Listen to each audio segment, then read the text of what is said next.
ৰাষ্ট্ৰীয় গ্ৰামীণ বিকাশ নিধিৰ উদ্যোগত আৰু ক্ৰচিল ফাউণ্ডেশ্যনৰ সহযোগত গ্ৰাম্য শক্তি মানপত্ৰ প্ৰদান অনুষ্ঠান। শিৱসাগৰৰ হোটেল কলিতা পেলেচত অনুষ্ঠিত হয় এই অনুষ্ঠানৰ। ক্ৰচিল ফাউণ্ডেশ্যনৰ দ্বাৰা সমৰ্থিত গ্ৰাম শক্তি প্ৰমাণীকৰণ এই কাৰ্যসূচীত ভালেসংখ্যক প্ৰগতিসখী উপস্থিত থাকে। অনুষ্ঠানটিত হস্ততাঁত বস্ত্ৰশিল্পকে ধৰি কেইবাটাও গুৰুত্বপূৰ্ণ বিভাগৰ বিষয়া মুৰব্বী উপস্থিত থাকে। আজিৰ এই অনুষ্ঠানতে 50গৰাকী প্ৰগতিসখীক তেওঁলোকে অৱতীৰ্ণ হোৱা এক বিশেষ পৰীক্ষাত উত্তীৰ্ণ হোৱাৰ বাবে প্ৰমাণপত্ৰ প্ৰদান কৰা হয়।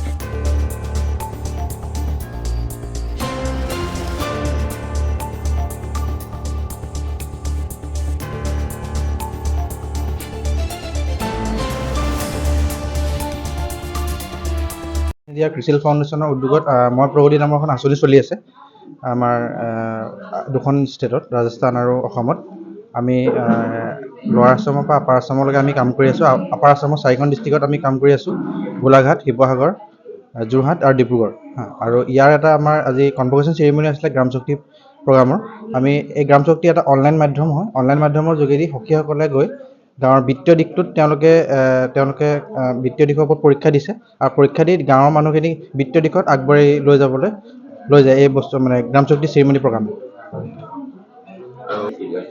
এই প্ৰমাণপত্ৰ তেওঁলোকে মানে গ্ৰাম শক্তি তেওঁলোকে এটা যোনটো অনলাইন মাধ্যমৰ যোগেদি পাছ কৰাৰ তেওঁলোকে এখন চাৰ্টিফিকেট পোৱা যায়। আৰু এই চাৰ্টিফিকেটখনে অনাগত দিনত তেওঁলোকে বিভিন্ন ধৰণৰ চৰকাৰী মানে ডিপাৰ্টমেণ্টবিলাকৰ লগত এই চাৰ্টিফিকেটখনে কামত দিব। আৰু অনাগত দিনত তেওঁলোকে এই চাৰ্টিফিকেটখনে বহুতখিনি সহায় সহযোগ কৰিব বুলি আমি আশাবাদী। বৰ্তমান আমাৰ 50গৰাকী হকী বাইদেউ আমাৰ প্ৰগ্ৰামত উপস্থিত থাকে। ইয়াত বিভিন্ন ধৰণৰ ষ্টেক হোল্ডাৰো উপস্থিত থাকে, যেনেকৈ CSC district manager Shivaprasad Hazarika, আমাৰ এগ্ৰিকালচাৰ আছিফ বৰা ছাৰ, যেনেকৈ আৰু assistant director Amit Saikia sir, তাৰপিছতে হেণ্ডলুম টেক্সটাইল ডিপাৰ্টমেণ্ট আৰু আমাৰ Rashtriya Gramin Vikas Nidhi program manager Anshuman Choudhury sir, মই জোহেব জামান নাজিয়া ব্লকৰ জোহেব জামান আৰু জগতজ্যোতি ছাৰ, তেখেত আমি প্ৰগতিসখী। আমি আজি এইটো যিটো কনভকেশ্যন হৈছিলে গ্ৰাম শক্তি কনভকেশ্যন, এইটো এটা আমি 3মহীয়া কোৰ্চৰ এটা পৰীক্ষা দিছিলোঁ।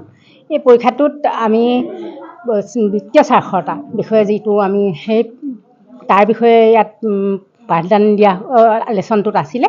তাৰ পৰা আমি এজন ব্যক্তিয়ে নিজৰ উপাৰ্জনৰ আয়েৰে তেওঁ কেনেকৈ সুপৰিকল্পিতভাৱে নিজৰ প্ৰয়োজনীয়খিনি কৰি ল'ব পাৰে আৰু ভৱিষ্যতটো নিৰাপদ কৰিব পাৰে, তাৰ বিষয়ে সজাগতা কৰি তোলাই হৈছে বিত্তীয় সাক্ষৰতা।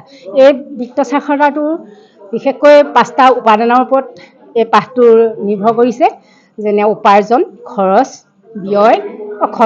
সঞ্চয়, ইনভেষ্ট আৰু ধাৰ।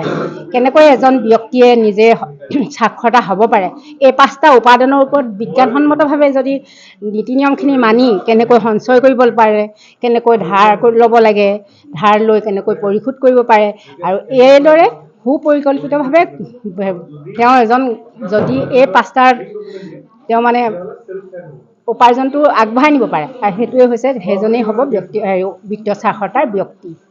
এইখিনিয়ে পাইছোঁ। আৰু ৰাষ্ট্ৰীয় গ্ৰামীণ বিকাশৰ ফালৰ পৰা আমি যিবিলাক গাঁৱত আমি এতিয়া এৱাৰনেছ দিছোঁ, চৰকাৰী আঁচনিৰ পৰা যিবিলাক স্কিম আছে, সেই স্কিমবোৰৰ পৰা যিবিলাক ব্যক্তি বাদ পৰিছে, সেই ব্যক্তিসকলক সজাগ কৰি তোলা হৈছে আমাৰ প্ৰধান কাম। আমি গাঁৱে গাঁৱে গৈছোঁ, যিবিলাকে সুবিধা পোৱা নাই, তেনেধৰণে আমি কেম্প কৰিছোঁ। সেই কেম্পত আমি তেওঁলোকক এৱাৰনেছ কৰি তেওঁলোকক পোহৰলৈ উলিয়াই আনিছোঁ।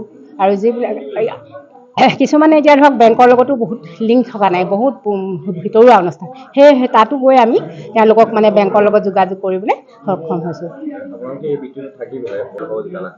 ৰাইজৰ পৰা আমি সহায় সহযোগিতা পাওঁ আৰু বাধাও আহে, বহুতো বাধা আহে, ক'ৰ পৰা আহিছে, কি হয়, আপোনালোকে এইখিনি আমি সুবিধা পামনে, তেনেকুৱাও কয়। আৰু বহুতে সুবিধা পাইছে, ভালো পাইছে যে আপোনালোকে প্ৰগতি সখী হিচাপে এই কামখিনিত আগবাঢ়ি আহিছে, আমি ভাল পাইছোঁ। তেওঁলোকে সেইদৰে আমাক সহায় সহযোগিতাও কৰিছে। সেইদৰে আমি এতিয়া ৰাষ্ট্ৰীয় গ্ৰামীণ বিকাশ আৰু থাকে মানে আমি কাম কৰি যাম বুলি, ক্ৰচিল ফাউণ্ডেশ্যনৰ লগত যোগাযোগ কৰি ভৱিষ্যতে কাম কৰি যাম বুলি আশা ৰাখিছোঁ। এই মুহূৰ্তত ভাল লাগিছে, এনেকুৱা এখন প্লেটফৰ্ম আমি পাইছোঁ যি ছাৰহঁতৰ জৰিয়তে আমি আজি এই গ্ৰাম শক্তি পৰীক্ষাটো দিব পাৰিছোঁ। তেওঁলোকলৈ মোৰ অশেষ ধন্যবাদ। বিশেষকৈ আমাৰ ক্ষেত্ৰীয় বিষয়া জোহেব জামান ছাৰে আমাক বহুতখিনি সহায় সহযোগ কৰিছে। তেওঁলোকৰ সহায় সহযোগতে আজি আমি এই গ্ৰাম শক্তি পৰীক্ষাটো পাছ কৰিবলৈ সক্ষম। গেলেকীৰ পৰা Wahid Ali report, E24 live breaking.